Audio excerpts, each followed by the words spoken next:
Hi, I'm Jennifer Amuzie, and I worship at Calvary Episcopal Church.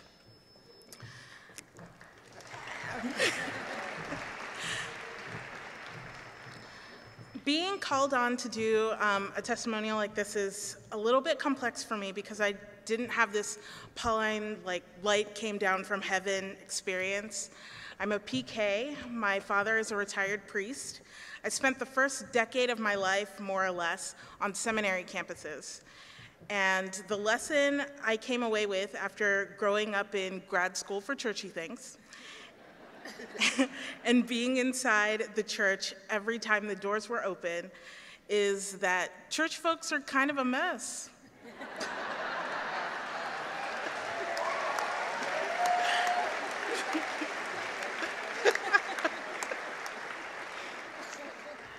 I mean, seriously, nobody needs Jesus more than Christians.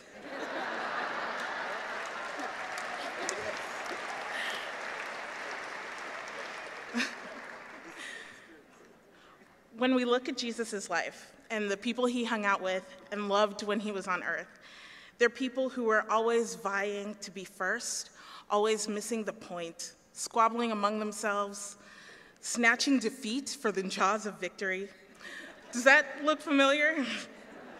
Like a vestry you know, or a congregation you know? Or a you know? Then I hope that you'll see the way that Jesus held and affirmed these ridiculous, messy people, the way that his interactions with them were so heart-forward and loving. And if you've, ever loved someone, you probably know the feeling that I'm talking about, that sort of helpless affection that bubbles up when a person you love is doing something that's just 100% them. Sometimes it's something wonderful, like watching your partner parent your kids. Sometimes it's something insignificant, like watching the way he takes his coffee. And sometimes it's something else entirely. Recently, my mom told me, when I was knee-deep in 3 different fights I was having on Facebook, that she loved the way that I felt things so strongly and strongly expressed them. This is something I don't even like about myself. Getting into fights on Facebook is the dumbest thing in the world that I ever do, and I do it every day. When Jesus says in John 15:9, I have loved you the way that I've been loved, he's talking about that wonderful, affirming, all-encompassing love that loves the parts of you that you don't really like. When Jesus says, remain in my love, it's a challenge to move with boldness in the beauty of all that you are.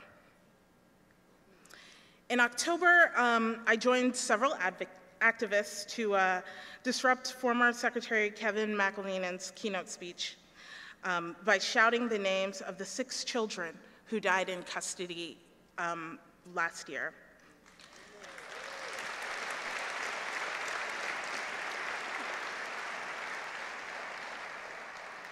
I'm going to say their names now, and if you want to, you can respond by shouting, presente.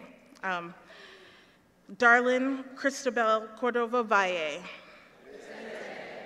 Jacqueline Kyle Makin. Felipe Gomez Alonso. Juan de Leon Gutierrez. Wilmer Josue Ramirez Vasquez. Carlos Hernandez Vasquez. Less than a month after that, I was given the opportunity to join the Diocese of Washington's delegation at the Mexico and Arizona border. We scrambled through tough terrain with a leader of Colibri, an organization that identifies bodies found in the desert by matching their DNA with those surviving family members. We made pupusas with a queer cook who nearly died in the desert seeking relief from persecution in their homeland. And then we visited Southside Presbyterian Church, the first sanctuary church in the United States.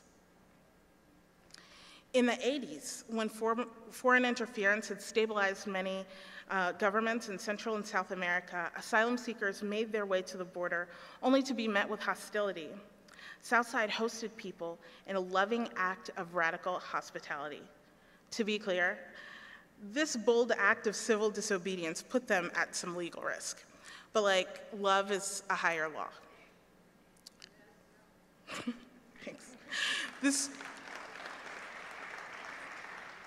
This church's unassailable act of love made a community that had no previous reason to trust them open their hearts and share their concerns. Southside's current work to keep day laborers from being exploited is directly connected to that first act of love. In Arizona, the Washington delegation had conversations about what it would mean to be Jesus people in this moment, what the Jesus movement should look like. I would submit that it doesn't look like the charity that's most convenient, but the difficult, life-giving work of coming alongside the folks who know firsthand how broken the world is and being an accomplice to subvert those systems.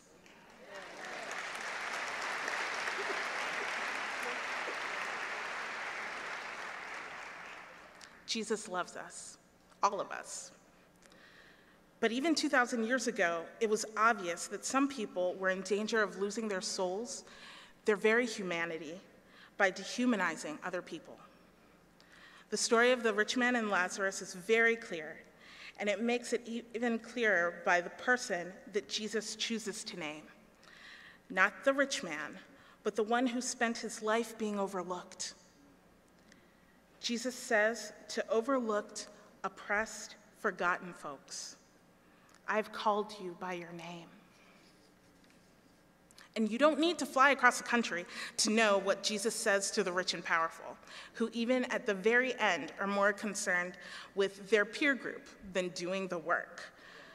The greatest act of self-love is often loving the person on your doorstep.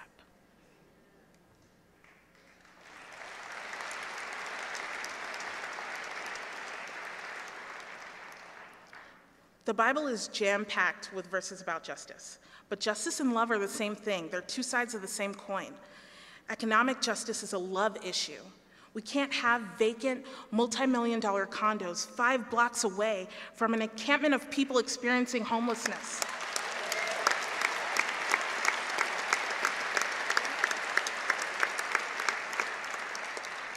It's unjust, and it's not the way that we treat people that we love.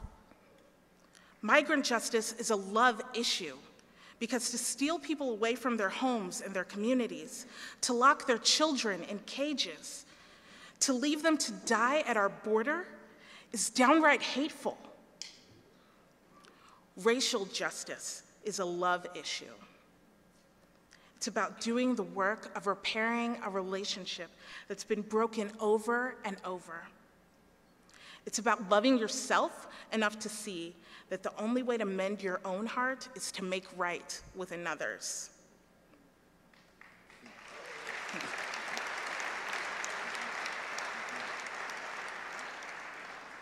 And I know that we're in DC, right? And everything is more complicated than that. And there are people here, probably, who make their living being experts in the complexities of it. So I'm not going to spend too much time on that piece. But I will say that love, being abundantly loved, remaining in that divine love that's been poured out on us, rejects the premise of limits and capacity. We are so much more wonderful than we give ourselves credit for. The world that we can build is so much more beautiful than what common sense allows. And defying common sense, right? Jesus loves us. I said earlier that nobody needs Jesus more than Christians, and he is for us. My life changed when I realized that. My life is changing every day that I realize a little bit more how loved I am. And I want that for all of us.